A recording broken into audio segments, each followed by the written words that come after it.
ఏపీలో దళితులపై కూటమి నేతల దమనకాండ కొనసాగుతూనే ఉంది. వైఎస్ఆర్సీపీ దళిత కార్యకర్తలే లక్ష్యంగా అక్రమ కేసులతో పేట్రేగిపోతున్నారు. తమ అభిమాన నేత ఫ్లెక్సీలు కట్టారని, పుట్టినరోజు వేడుకలు నిర్వహించారని కక్ష కట్టి అక్రమ కేసులు పెడుతున్నారు. ఎందుకు అరెస్టు చేస్తున్నారు అని ప్రశ్నిస్తే గంజాయి కేసులు పెడతామంటూ బెదిరించి లాకప్లో హింసిస్తున్నారు. వైఎస్ఆర్సీపీ కార్యకర్తలపై విద్రోహ శక్తుల ముద్ర వేసి పైశాచిక ఆనందం పొందుతున్నారు కూటమి నాయకులు. తూర్పు గోదావరి జిల్లా గోపాలపురం నియోజకవర్గంలో దళితులపై సాగుతున్న అరాచక పర్వంపై సాక్షి టీవీ ప్రత్యేక కథనం ఇప్పుడు చూద్దాం. తూర్పు గోదావరి జిల్లా గోపాలపురం నియోజకవర్గంలో వైఎస్ఆర్సీపీ కార్యకర్తలపై కూటమి నేతలు, పోలీసుల వేధింపులు పరాకాష్ఠకు చేరాయి. గత నెలలో వైఎస్ జగన్ పుట్టినరోజు వేడుకలు రాష్ట్రంలోని ప్రతి పల్లెలోనూ సంబరంగా జరిగాయి. ఈ వేడుకలు చూసి కన్నుకుట్టిన కూటమి నేతలు కాకిలను అడ్డుపెట్టుకుని వైఎస్ఆర్సీపీ కార్యకర్తలపై అక్రమ కేసులు పెట్టి హింసిస్తున్నారు. అక్రమ కేసులపై కోర్టులు మొట్టికాయలు వేస్తున్నా పోలీసుల తీరులో మార్పు రావటం లేదు. పచ్చ నేతలు చెప్పినట్టల్లా ఆడుతున్నారు. వైఎస్ఆర్సీపీ వారిని ఎవరిని వదిలేది లేదంటూ ఒక సభలో స్థానిక కూటమి ఎమ్మెల్యే మద్దిపాటి వెంకటరాజు హెచ్చరించారు. ఆయన చెప్పినట్లుగానే వైఎస్ జగన్ పుట్టినరోజు వేడుకల దగ్గరే తమ శాడిజం ప్రారంభించారు. వైఎస్ఆర్ కాంగ్రెస్ పార్టీకి కంచుకోట లాంటి దొరసానిపాడు వంటి పలు గ్రామాల్లోని పార్టీ శ్రేణుల్ని టార్గెట్ గా చేసుకుని అక్రమ కేసులు పెట్టడమే కాకుండా లాకప్లో హింసించి రిమాండ్కు పంపించారు. ద్వారక తిరుమల మండలం దొరసానిపాడులో జగన్ పుట్టినరోజు నాడు బైక్స్ తో రచ్చ చేశారని, అడ్డుకోబోతే పోలీసులపై దాడి చేయబోయారంటూ అక్రమ కేసులు నమోదు చేసి ఏకంగా సర్పంచ్ సిద్దిరాజుతో పాటు మరో 3 నాయకుల్ని అరెస్టు చేశారు. పార్టీ నేతలు రిమాండ్ ముగిసి బెయిల్పై బయటకు వచ్చిన తర్వాత మాజీ హోంమంత్రి తానేటి వనిత, పార్టీ యువజన విభాగం రాష్ట్ర అధ్యక్షులు జక్కంపూడి రాజా, జిల్లా ఉపాధ్యక్షులు వెంకన్నబాబు గ్రామానికి వచ్చి వారిని పరామర్శించారు. 2 ఏళ్లు కూడా పూర్తి కాకముందే కూటమి ప్రభుత్వంపై ప్రజల్లో దారుణమైన వ్యతిరేకత వచ్చిందని, దాన్ని డైవర్ట్ చేయడానికే తమ పార్టీ కార్యకర్తల్ని అక్రమ కేసులతో దారుణంగా హింసిస్తున్నారని, రెడ్ బుక్ రాజ్యాంగం అంటూ విర్రవీగుతున్న స్థానిక టీడీపీ ఎమ్మెల్యే మద్దిపాటి వెంకటరాజు ఉడత ఊపులకు ఎవరూ భయపడరని పార్టీ నాయకులు స్పష్టం చేశారు. టీడీపీ నేతల వికృత చేష్టలు తిరిగి వారికే చుట్టుకుంటాయని హెచ్చరించారు.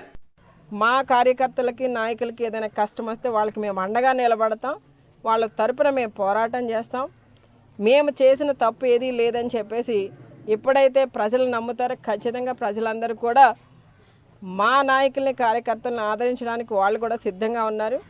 ఈ రోజున ఏదో రెడ్ బుక్ అని వాళ్ళు ఏదో ప్రగల్భాలు పలికినా కూడా అవి ఎంతో కాలం నిలబడవండి.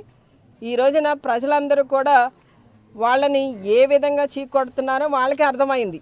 మీరు ప్రజల కాళ్ళు పట్టుకుని వాళ్ళ చుట్టూ ప్రదక్షిణలు చేసి లేనిపోని అబద్ధాలు చెప్పి పదే పదే మాకు ఒకసారి అవకాశం ఇవ్వండి అని చెప్పి మీరు శాసనసభ్యులుగా ఎక్కడ గెలుపొందడం, పైన ఏమో మీరు చెప్పినటువంటి సూపర్ 6 రకరకాల హామీలు చెప్పి అధికారంలోకి వచ్చి ఈవేళకి ఇచ్చినటువంటి హామీలు మాత్రం నెరవేర్చరు. కానీ తాట తీస్తాం. ఎవరు తాట తీస్తారు? మీరు ఒక 6 నెలలు ఆగితే మీరు రోడ్ల మీదకి వస్తే ప్రజలు మీ తాట తీయడానికి సిద్ధంగా ఉన్నారు. దొరసానిపాడులో గత నెల 21వ తేదీ రాత్రి మాజీ సీఎం వైఎస్ జగన్ జన్మదిన వేడుకల్ని ఘనంగా నిర్వహించారు. ఇది చూసి తట్టుకోలేక టీడీపీ నేతల ఆదేశాలతో పోలీసులు గ్రామంలోకి వచ్చి సర్పంచ్ లక్కాబొత్తుల సిద్దిరాజుతో సహా 4గురిని అరెస్టు చేశారు. గట్టిగా మాట్లాడితే గంజాయి కేసులు, హత్య కేసులు పెడతామని బెదిరిస్తూ పోలీస్ స్టేషన్కు తీసుకెళ్లి అక్రమ కేసులు బనాయించారు. ఈ అక్రమ కేసులకు కాలమే సమాధానం చెబుతుందని వైఎస్ఆర్సీపీ నేతలు స్పష్టం చేశారు. కూటమి నాయకులు ఒకటే చెప్తున్నాం, గుర్తుపెట్టుకోవాల్సిన విషయం ఏంటంటే ప్రతిరోజు సూర్యుడు అస్తమిస్తాడు. అస్తమించిన ప్రతిరోజు మీ అధికారంలో నుంచి ఒక రోజు పోతా ఉంది. మేము అధికారం రావడానికి ఒక రోజు దగ్గర అవుతుంది. అందరూ గుర్తుపెట్టుకుని విశ్వాసంగా చెప్తూ ఉన్నాం. మేము ఒక ఖాళీ ప్రదేశంలో కేక్ కట్ చేసుకుంటున్నాం. వాళ్ళు వచ్చి మా కుర్రోళ్ళది, మా వెనకాల ఉన్న కుర్రోళ్ళది బండి ఆపి దీని మీద గంజా కేసు పెడతాం, మర్డర్ కేసులు పెడతాం, 10 కేసులు పెట్టేస్తాను అని చెప్పి వీళ్ళని బెదిరిస్తే, అయ్యా మేమేం తప్పు చేసామని చెప్పి మా గ్రామస్తులు అడిగారు. అడిగినప్పుడు మా మీద అడ్డం తిరిగారు. అదిగో మా ముందు మాట్లాడతారా మీరు అని చెప్పి ఎవరెవరు అని చెప్పి మా సర్పంచ్ గారు నన్ను, అలాగే అక్కడ ఉన్నటువంటి మా అన్నయ్యని కానీ లేకపోతే మా బ్రదర్స్ కానీ అందరినీ కూడా ఆయన తీసుకెళ్ళి అరెస్ట్ చేయడం జరిగింది. సుధీర్ గారు వచ్చి ఎస్ఐ గారు నా బండి ఆపి జగన్ గారు బొమ్మ ఉందని చెప్పి బండి ఆపి దీన్ని స్టేషన్ తీసుకెళ్ళి గంజా కేసు పెడతా, మటర్ కేసు పెడతా అని చెప్పి నా మీద తోసి నా మీద అక్రమ కేసు పెడతానని చెప్పి కేసులు పెట్టడం జరిగింది.